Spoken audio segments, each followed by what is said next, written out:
There are moments when your body refuses to stir. The alarm blares, sunlight spills across your room, yet you remain frozen, anchored by burdens invisible to others. This isn't laziness. It's not weakness. It's an exhaustion that runs deeper than flesh, a soul-deep weariness from a war no one else perceives. You're not just tired, you're spiritually drained, caught in a silent struggle, a chosen one quietly crumbling under unseen battles and prayers that seem to vanish into the void. Your bed has become a battleground, your room a fortress of solitude. Yet, even in this hidden war zone, God's presence is steady, unwavering, sitting with you in the shadows. This moment isn't your defeat. It's the forge for a breakthrough greater than you can fathom. If this resonates in your spirit, pause here. Like this message if it stirs you. Subscribe if you're new, as every word here is crafted for your spiritual path. And comment 99 below. Spiritually, 99 signifies the divine completion of your silent struggles, the end of hidden pain, and the dawn of your restoration. Are you ready? What comes next will shift everything. The unseen war. They see you lying still and think you're resting, oblivious to the strength it takes to simply exist when your soul is fracturing. They don't hear the relentless voices in your mind. Don't feel the weight crushing your chest before your eyes even open. They can't see the war raging beneath your covers, because the enemy strikes in whispers. You're not in bed because you're idle. You're not retreating because you've surrendered. You're there because you're fighting to hold on to your humanity in a world that's tried to shatter you at every turn. No one knows how many times you've pulled yourself from the brink in the dark, with no prize, no witnesses, no reward. This is the war no one speaks of, the spiritual clash fought in stillness, the emotional combat waged behind closed doors, the mental battle that leaves no visible scars but breaks you inside. People say, just get up, push through, pray harder.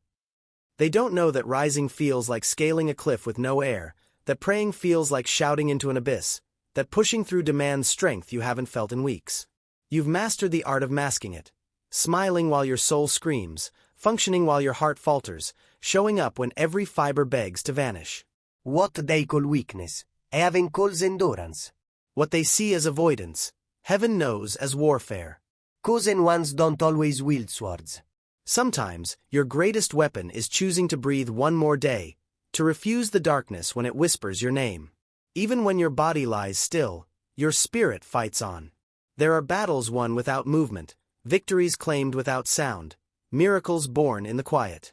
If you're hearing this, you've survived nights that would have broken others. But don't settle yet, because soon, you'll see why this war is so personal and what it's trying to keep you from. Keep reading. Something's coming, and it's not what you expect. The lie of performance. They told you that true faith means you'd never feel this way. That if you trusted God enough, you wouldn't lie there numb, lost, or detached. They made you think spiritual strength is smiling through pain, praying without faltering, rising without pause. But that's not truth. It's performance.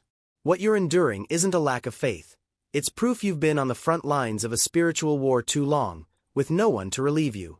Let's be clear, even the anointed tire. Even the called collapse. Even those touched by heaven weep in silence. Elijah, who summoned fire from the skies, hid in a cave, pleading for death.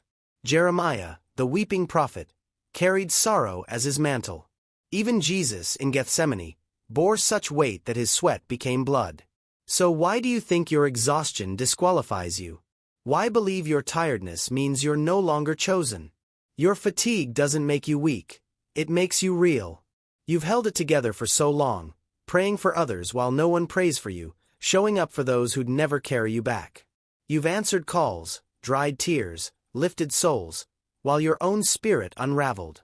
This is the hidden toll of the chosen, not because you're failing, but because you carry something sacred.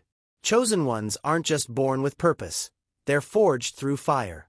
You've been stretched, drained, pushed beyond limits, not because you're frail, but because God trusted you with a weight most couldn't bear. But here's the shift, you're not meant to carry it alone. Even Jesus needed help to carry his cross.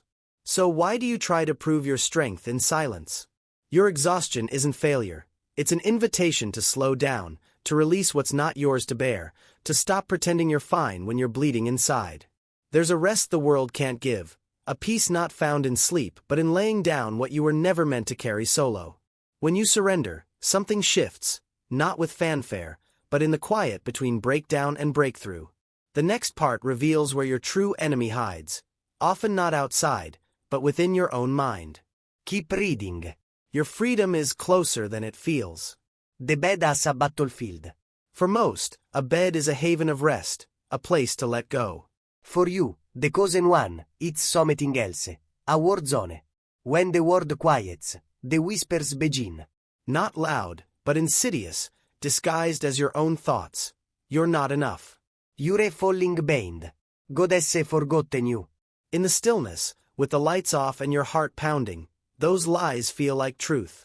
Fear sharpens its claws. Depression settles like a heavy shroud. The silence drowns out every verse you've memorized. Your bed, meant for recovery, becomes a cage, and every attempt to rise feels like breaking chains. But you're not just lying there, you're fighting. Not against flesh, but against spirits of despair, hopelessness, and sabotage. You're not resting, you're resisting. The enemy uses your bed to attack in your vulnerability, but he didn't expect God to meet you there. The same God who parted seas and raised the dead sits on the edge of your bed, not judging, not scolding, just staying. He catches the tears you can't explain, hears the whispers when you say, "I can't go on." He sees the moments you curl up, begging, "God, just hold me." You didn't need perfect prayers or strength. Sometimes the most powerful cry is a sob into a pillow soaked with unseen warfare. God responded with mercy, with angels warring for you when you didn't know a fight was raging, with peace that didn't erase the pain but gave you breath for another dawn. Your bed isn't just a bed, it's an altar, a battleground, proof you can survive nights when darkness surrounds you, yet your purpose still calls. The place where the enemy whispers loudest is where your purpose is forged in silence. What looks like isolation is initiation.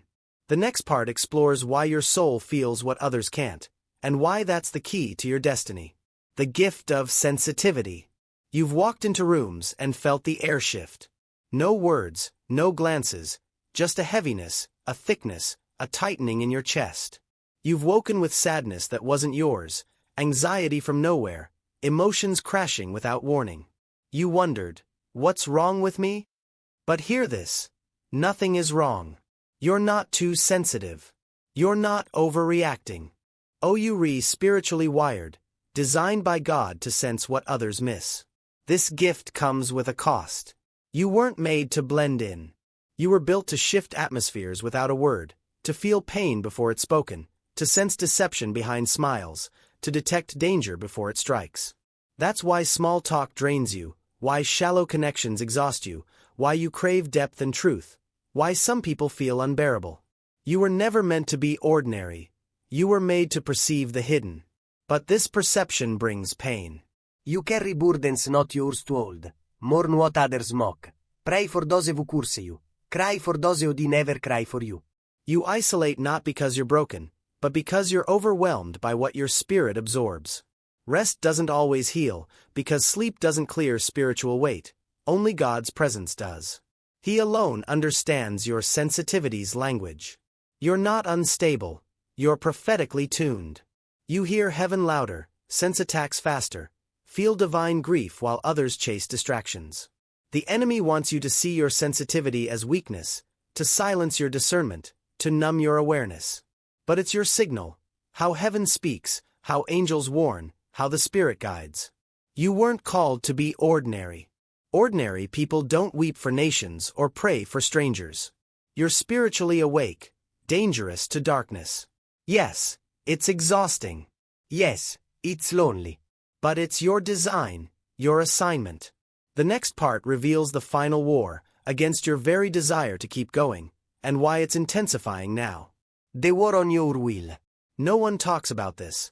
The moments you've rehearsed in silence, the ache that whispers, "What if I just disappeared?"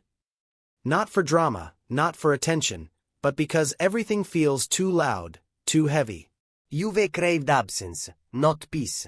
Vanishing, not telling. Breathing felt like a burden, your name foreign, the world spinning while you wanted to pause it all. That urge doesn't make you broken or ungrateful. It makes you human, carrying divine weights on a soul bleeding in secret. You've been the strong one, holding others together while unraveling inside, showing up while screaming for someone to see you're not okay. You're tired, not from laziness, but from fighting alone too long. Your battles are too sacred to explain, your burdens too divine for just anyone to carry. You fight for generations, for legacies, for things mocked by those who don't know the cost of your mantle. The enemy doesn't need to destroy you. He just wants you to abandon your destiny. But even when you wanted to let go, something flickered, a whisper, a pulse in your spirit that wouldn't die. That flicker is sacred, planted by God before your birth, saying, "Not yet. There's more." You don't need to rise with perfection or strength, just willingness. Even trembling, even tear-soaked, rise anyway. The enemy fears not your fall, but your comeback, stronger, wiser, louder, a threat to darkness.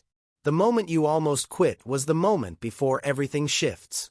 Stay here, because your survival wasn't random, it was prophetic. The rise of the chosen. If today you only breathed, only whispered, "God, I'm still here," you've conquered what broke others. Heaven saw it, hell feared it, the earth felt it. When a chosen one rises, even in silence, the spirit realm shifts. You didn't survive to stay hidden. That bed wasn't your prison, it was your proving ground. That silence wasn't shame, it was your cocoon. Your exhaustion wasn't weakness, it was evidence of wrestling with angels. Your name is about to change. You're not lazy, not broken, not too far gone. You're becoming the voice you needed, the light that pierces despair. Every tear was a seed, every silence a sentence in your testimony, every breakdown a blueprint for your rise. God never left your bed. He fought for you, waited with you, and now he rises with you. Rise, chosen one, not because you're ready, but because you're called. Not because you're strong, but because your assignment can't wait. Comment below, "I choose to rise." Let avente note, let el tremble, let every lying voice fall silent.